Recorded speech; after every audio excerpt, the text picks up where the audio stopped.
All right, we're back for another crazy lawn. James has got his motarded shirt from some motarded work. I got a Lawn Stars shirt. Shout out to them. Thank you for sending me a shirt. By the way, if you want to send me something, we do have a P.O. box linked in every video. If you want to send a shirt, I'll wear it to work doing one of these crazy lawn cuts. So yeah, if you got a channel and you want a channel shout out, that's a great way to do a channel shout out. I'll wear it. Got one of these crazy, hey, somebody's been trying to keep it down. Somebody tried and gave up. Let's take a look at it. That Johnson grass is a pain. they tried, and it looks like they tried with their, what are they using here? They're using a little, it's a Craftsman with the Briggs and Stratton. And they just couldn't cut it with the Johnson grass.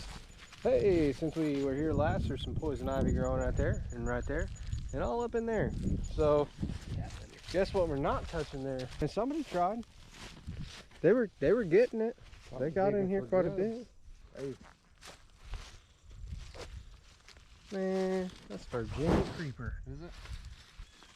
It's not too bad compared to what it was last time. Well, I mean, it's still head height on some of the stalks, but you know where it's actually at, it's more like waist high. Oh yeah, I forgot. This needs a Big Mo intro. Ooh wee. How's he doing? Ooh wee. Yeah, he cracks me up. So over here, I'd say, I mean, it's Johnson grass, all right?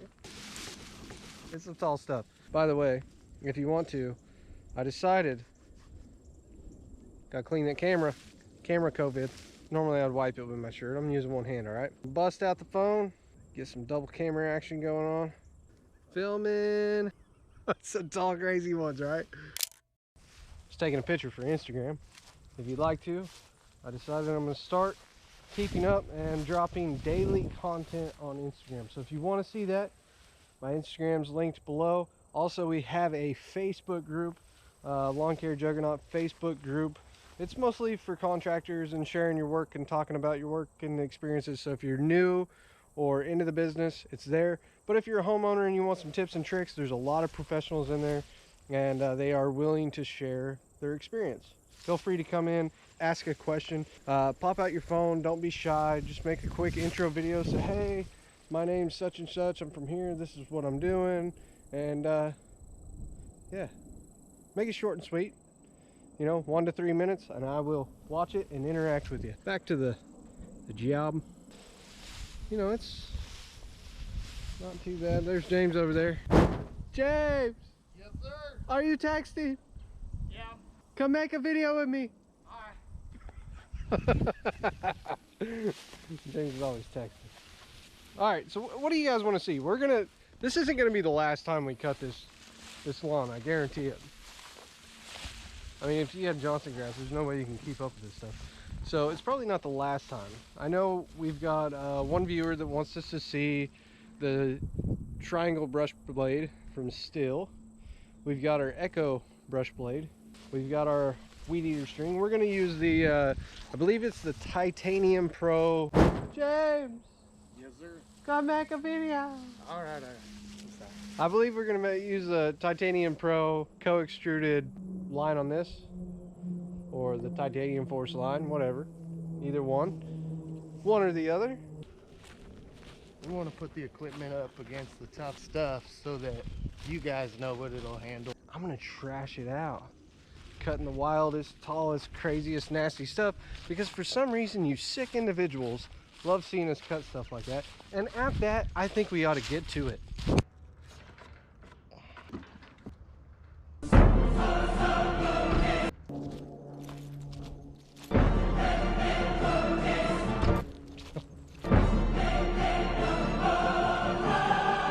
Guys, think of this one. Well, we're back at it. I can't believe we're going to do this again.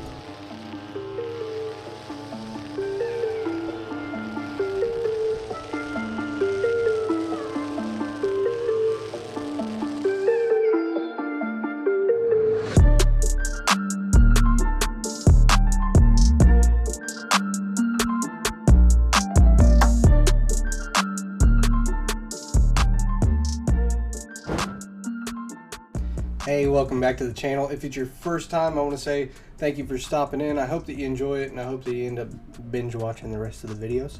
But hey, I really gotta say thank you guys. The last video just popped, and you know it's because of you guys. I'm telling you, when it comes to YouTube, you guys really do have the power on what does well or not. And you know, I can go in and I can make an awesome video and put in a lot of editing and take a ton of time with it, and when it all comes down to it, if you don't enjoy it and you don't interact and you don't comment and you don't thumbs up, it's not going anywhere. So I got to tell you, from this last video right now where it sits, okay, and it's January 12th right now, 456,000 views. Awesome. Never had a video do that well so fast, so thank you. But even better than that, 1,850 of you guys were kind enough to comment on the video, and 20,000, that's crazy, 5,000 in the first week, but 20,000 of you were cool enough to give me a thumbs up. And you know, I mean, 392 people are D-bags and gave me thumbs down. That's cool too. I appreciate the interaction. That still helps me out, so I appreciate you doing that. And you know, I mean that in all good fun. But seriously, you know what tops all of that off? Over 5,000 of you guys were cool enough to subscribe to the channel. That's a way to tell me that you like what we're doing. So hey, if you like it, I'm gonna keep doing it, man. So if you're not subscribed, please consider doing so. I really appreciate it. But it's crazy. So many comments. I've been trying to keep up with them. I'm doing the best I can. It's a little more intense than I had thought. And you know, I mean, I gotta tell you, there's a lot of overwhelming positivity, and so you know that's cool. And then when there's negativity, I don't know about you guys, but I really protect my mental headspace. Now with YouTube, not so much. If I see something negative on there, I'll let it roll, man, because I know every comment helps drive the video.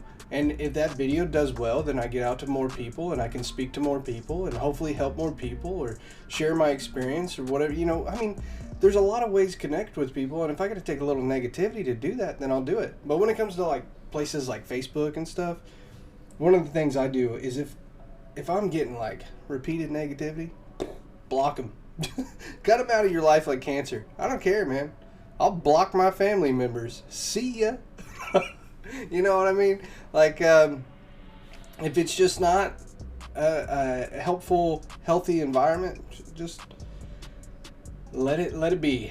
I mean, most of the time with family members, I don't like sending requests and blocking, and you know that it gets kind of dramatic that way. So for me, a lot of the times, if there's something with a family member, and I've done this for years, I'll just check out, disappear my whole family. 6 months later, they'll be like, "Where's Kevin at?" I'm doing my thing, man. You guys call me when you're done with your drama, because I'm good. And you know, that's just something that I've learned to keep my headspace in the right place. I have to do that. And I'm kind of the type of person that really, if I just have my wife and daughter, I'm cool, man. I'll check out on life and just kind of go about life. I'll go to work like a robot, you know, swinging the weeder, and then, you know, fall into a groove and enjoy life as it is, and enjoy my life with my wife and my daughter. So as long as I have them, I'm happy. And you know, it's a big plus if there's other people, and it's even a bigger plus if, like, you know, I mean, having overwhelming support. I've never had anything like with the YouTube channel with as many people that are supportive of us. We have got some kind of cool comments. I want to go ahead and hit on some of those, and one of them was I was talking about rain delays in the last video and how I handle rain delays. For me, when it comes to charging, we're not talking about like how I handle catching up. Really, ideally, you want to try to catch it up as fast as possible. And if you have to, worst case scenario, if you're weekly, then boom, you know, if they're Tuesday long, they move back to the next Tuesday. It is what it is. It's all good. Just move forward, and after that, they're caught up, and hopefully you don't fall behind again, because falling behind is a nightmare, especially when you have bi-weekly lawns, which is what I was talking about, was like payment, you know.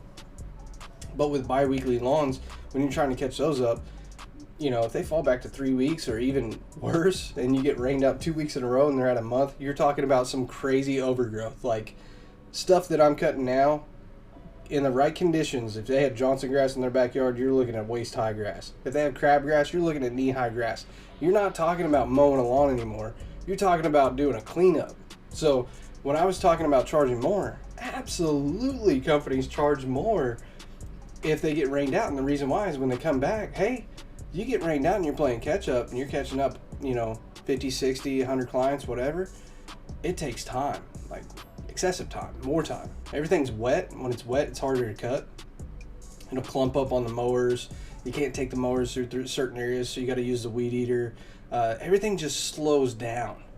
It's hotter, like after it rains, it might be kind of cool weather, but normally what I've noticed is after it rains and you have the heavy excessive growth, it rained and then there's like 100 heat index or something.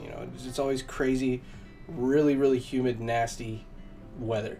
So the perfect environment for massive growth is that rain, because rain's like a protein shake for your lawn, and then the heat comes in, perfect environment for it, and just explodes. So as far as payment goes, I've seen 3 ways that companies charge for that. The first one is the way that I do it. I do nothing. I don't charge any extra for if your lawn grows high in 2 weeks. I just don't do it. What's the point? I get it. You have to cover labor and the added time, but for me, I charge a premium on my service, and I know that some weeks I'm going to do good and some weeks it's going to take a little longer. So it kind of all evens out and works out in the wash and averages out to a decent amount through the year, and it just is what it is. But when I first started and I was picking up lawns and charging the bare minimum so I could get a schedule full, when it rained, it kind of I really didn't do so well. Now anyways, so yeah, I mow the lawn and I charge the same consistent amount every week after service. So if they get rained out once that month, so I charge $50 per service and say there's 4 cuts per month. Well, then their bill goes down from $200 a month to $150 a month.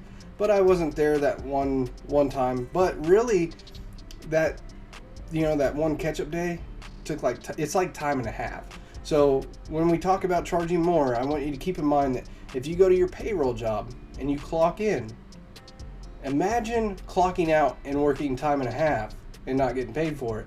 And when you're talking about an extra 10, 20, 30 minutes over a span of 50 to 100 lawns, you're talking about a lot of time.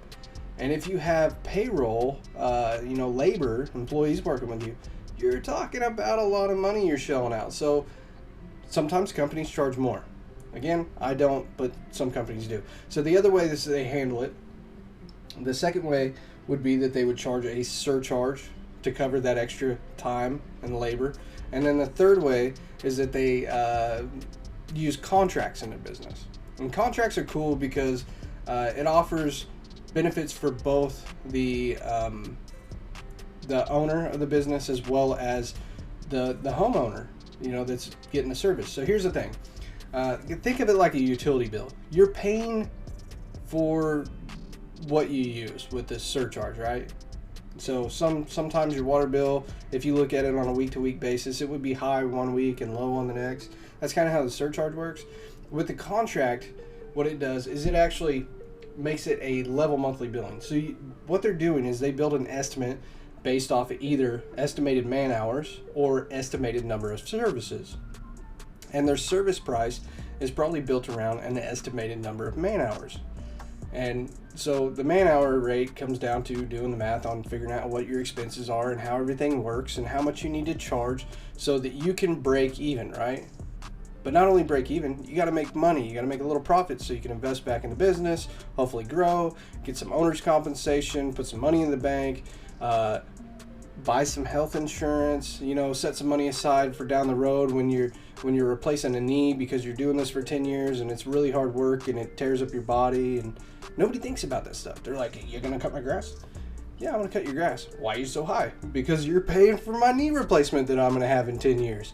I don't know if I'm going to have a replacement, but that money's got to come out somewhere, right?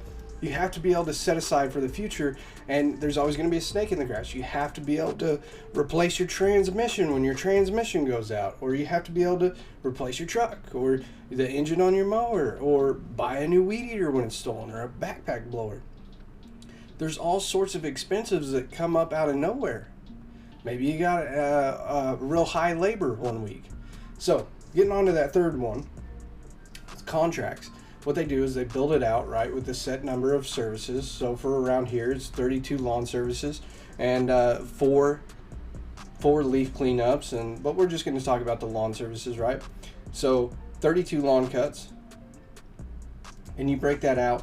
And what's going to happen is you're going to figure up your contract on either, you know, for us, we have 8 months of mowing, you know, slow in March, and it slows down in October.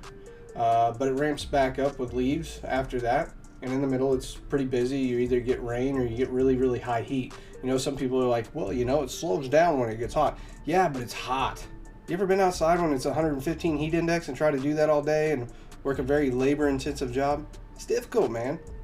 You think your guy shouldn't be charged just, you know, be able to charge that much? Come on, man. Have a heart with it. It's difficult work. I know it doesn't look hard on here. You're just slinging a weed eater. That's not hard to do. You're just mowing a lawn. Everybody knows how to mow a lawn. Yeah, but to do it and do it well, that's not the case. So for me, like I've said it plenty of times, this type of work is not my daily work. I do this after I'm done mowing my weekly lawns for the week, because it's what you guys enjoy to watch. Because, you know, whatever. If that's what you enjoy watching, I'm going to show you that versus, you know, mowing a lawn. We don't have like beautiful fescue here, really. So we don't get to stripe up lawns. But I'm getting off the point. Back to the contracts.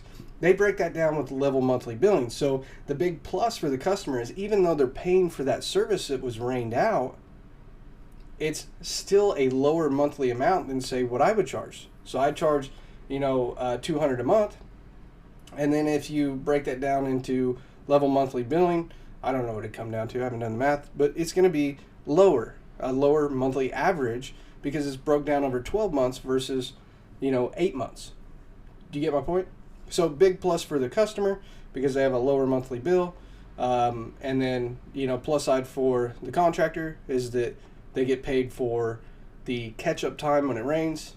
For me, like I said, I don't like charging for that, and I like charging after completion of each service. The reason why I like doing that is I like to have cash flow. When I do a job, I want paid for it as quick as possible. I might die tomorrow.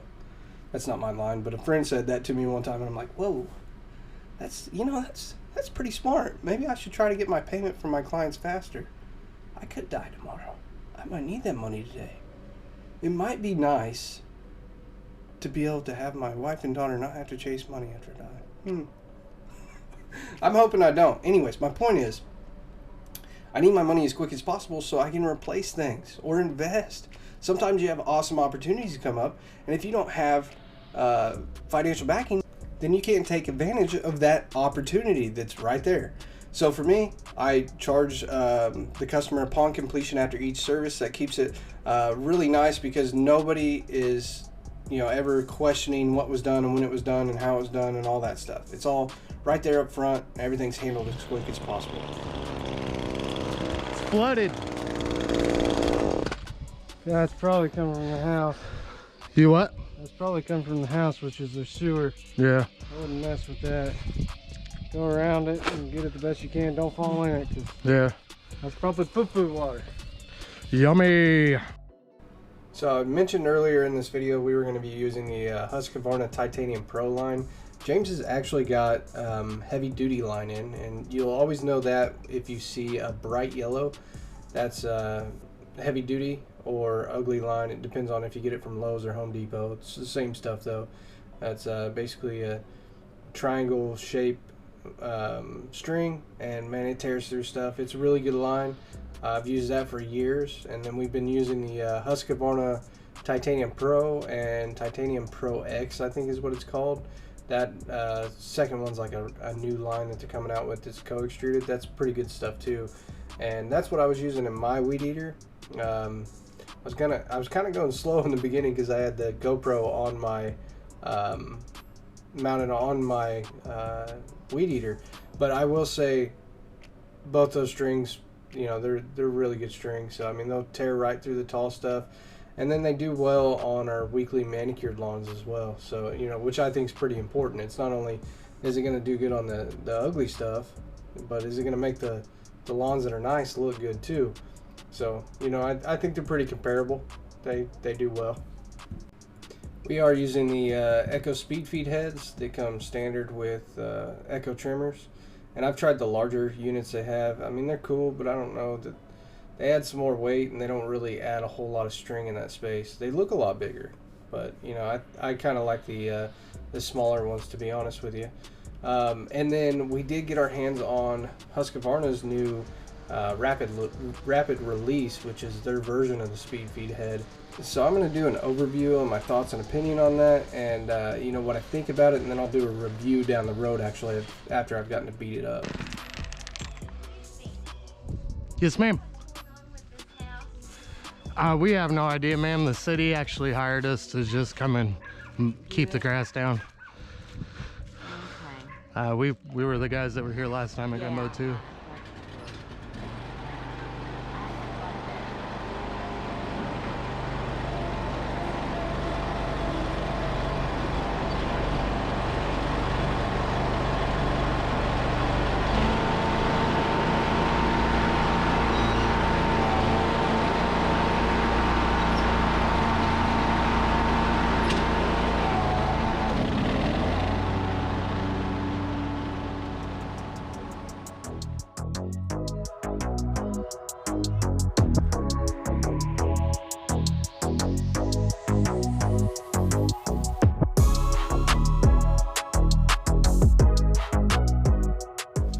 Alright, at this point I'm just coming in and cleaning up the grass clippings that are left on the ground. This isn't really needed or you know, part of the job description really with these abatement properties. It's taking it from really high to really low, and you know, I don't like leaving a ton of grass clippings. You know, having said that, I'm not going to bag something that's, you know, 3 or 4 foot high. If you try to take your mower, because I get that comment quite a bit too, why don't you just put your mower in there with a bagger and you bag it and it's done and it'll look awesome. Yeah, it doesn't really work that way. So I mean, I know like there's some mowers that have awesome bagging systems. Like my buddy's got it's a grasshopper mower with a rear bagging unit, and that thing's awesome. Does great. But most mowers cannot handle going through 3 or 4 foot high grass, and you know, just the amount of volume that would be going into the bagging system is just way too much for most mowers to actually handle without bogging down. So for me, no, I don't bag. I just shred stuff up like this. I get that question quite a bit too. So like, say I'm picking up property that's tall like this, and I'm going to turn them into a regular weekly client. First off, they'll all tell you that I want my lawn to look beautiful this year. I want weed control and all sorts of stuff. Red flag, red flag, red flag, red flag. Nightmare customer. Back away. Back away hot. Get away from that person. They're not going to pay you. Just being honest. I don't want to offend anybody, but that's a red flag. I've been doing this for a long time, and that's a no-go customer, okay? They're going to complain when you're done no matter what you do, and they're not going to pay you. If they try to haggle you down, here's another one, there's a big red flag. If they try to haggle you down, they might skip out on paying you. I don't know what it is about people with haggling. Those are the ones that don't want to pay. Now that we take card on file, we secure our payment. So, you know, that's something that if you run into something tall, secure your payment. They didn't pay anybody up to this point, they're probably not going to pay you. But for me, you know, when it comes to like cleanups and stuff, we'll come through, we'll mow it, we'll knock it down. It'll look messy the first visit. Then after that, each consecutive week that you come back, it'll start looking better and better. The lawn will look better. And if they want it to look really nice, they'll really follow through with getting a weed control company to come in and do some fertilizer application, maybe some seeding. You know, overseeding's needed. You can handle a lot of your weed control on your lawn just by overseeding, you know, thickening up the turf, and then, you know, steady weed control, pre-emergence and post-emergence. Yeah, you have somebody come out and they do you know, 6 applications a year, it's going to clean it up. And right here, I'm doing some donuts. But don't worry, you cannot tear up Johnson grass. That stuff will come back the next week like nothing happened. You know, it'll grow 2 foot in like 2 or 3 weeks. It's crazy stuff.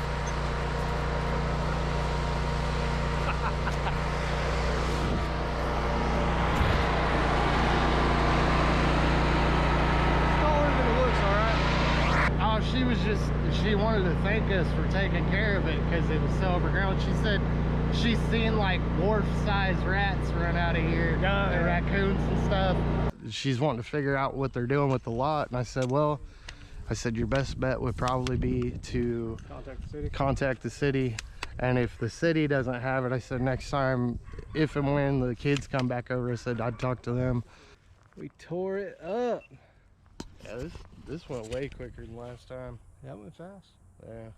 Yeah, it's thick and stocky, and you know, it's coming to the end of the year where it's gone dormant, so you know, it gets real woody that time of the year. It was a good idea for both of us to blaze through with the weed eaters and just knock that out and come back in with the mower and straighten it out. And for those of you who want to say it's not efficient to do it with weed eaters or whatever, it was more efficient for us. That's what we got. Work smart, not hard. Whatever's more efficient for you guys. Us tag teaming this together, we knocked it out quick. You should go buy a $10,000 brush hog. Man, we're not buying a brush hog for this. But my goodness, what do you think? Before and afters. This actually looks like it was, well, it doesn't look so bad now. What happened here? Oh man. Oh, he tore up the grass. He does not care about what he's doing. Pretty sure this place is vacant, and it is. No, I don't think they care about me tearing up the Johnson grass. It's gonna come right back. The neighbor lady just told me that the woman that was living here is now living with a friend, and nobody's really maintaining it. She said the kids tried to come over. That's where we saw the little paths that have been mowed out and stuff. I would have gave up too if I had to use a grass. Well, I mean, a little push mower like that, it's not easy mowing an overgrown lot like this. So the grass on the hill didn't get cut up, but I was surprised. I got the ferris up there quite a bit, which is sketchy on a 0 turn. Some of you guys from like Missouri or where there's a bunch of hills, you're gonna be like, that's nothing. Okay, look, I always cut on flat stuff, okay? I don't like hills. Let's see, man. Now in here, it's the same as last time. There's a big tree in here and chain link fence, and it's a ton of poison ivy. So we're not doing anything with that. It's just not gonna happen. If they wanted to get rid of that, they need a skid loader and we still got the trench, and the trench up here is full of water this time. Hope that's not poo-poo water. You never know. You got the ancient VHSs. What's on top? Pirates of the Caribbean. Well, that's not too old. 20 years or so. How old is that movie now? I don't know. I didn't even think VHS was still a thing when it came out. I think it was phasing out. We got the redneck dungeon. Do you guys want us to pop it open? Nope. You want to take a peek? I'm kind of curious. I'm pretty sure the place is vacant. It's probably full of water. Snakes. It might be full of water and snakes. Let's take a look. I think this is where it gets. Oh my gosh! Oh wow, it's not full of water. Guarantee you there's some. Whoa! That's a toad. I thought it was a rat or something. Yeah, I'm not going down there, but yeah, that's a storm cellar. It smells like mold. Yep. If you want to come check it out, you can come check it out.